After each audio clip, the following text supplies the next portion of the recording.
300幾年歷史嘅客家村，位於沙頭角以南，只有大約30人居住嘅寧靜村落。鄉村人同城市人嘅諗法可能係大不同，但喺呢度有一批新村民，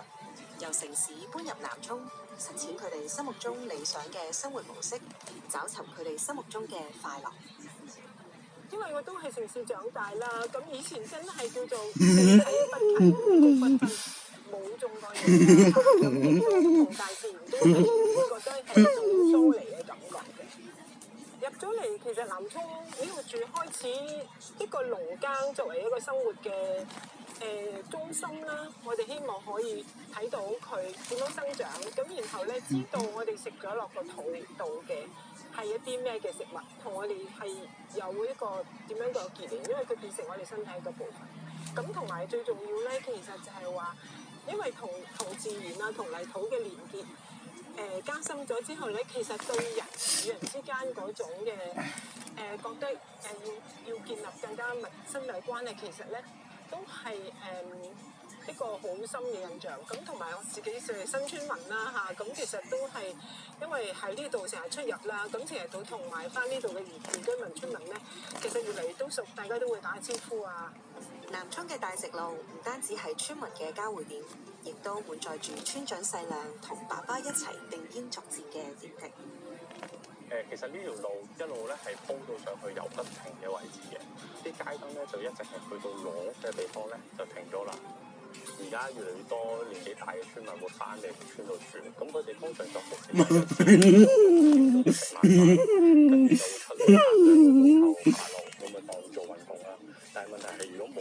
街燈照明就會好危險，同埋又驚有蛇啊，有車行過經過嘅時候，你見佢唔到。咁所以我就同爸爸經過就話，不如試下同政府媽媽32台爸爸上嚟啦，媽咪瞓。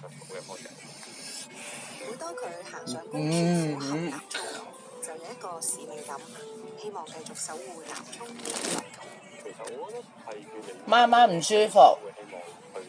遠離城市。媽媽唔舒服。係啊，過嚟陪媽咪快啲上嚟。單一生活模式亦都太單一，咁令到人唞唔過氣嘅時候，鬧鬧。鄉村嘅地方，咁可能南涌係可以俾到呢啲地方佢哋容身。No 3上嚟。吸煙危害健康，衛生署推出6月戒煙月，以唔同途徑鼓勵吸煙人士嘗試戒煙。有意戒煙嘅人士可以下載戒煙達人應用程式，免費領取1星期戒煙藥物試用裝，或者中醫戒煙2元貼，協助佢哋舒緩退癮症狀。應用程式仲可以記錄戒煙進度，同提供對抗煙癮嘅貼士，幫助大家維持無煙生活。今年新推出嘅 AI 戒煙輔導服務先導計劃治療戒，由 AI 為有意戒煙嘅人士即時提供適切嘅戒煙資訊，仲會根據用戶嘅吸煙史同戒煙偏好，提供個人化戒煙輔導同情緒支援。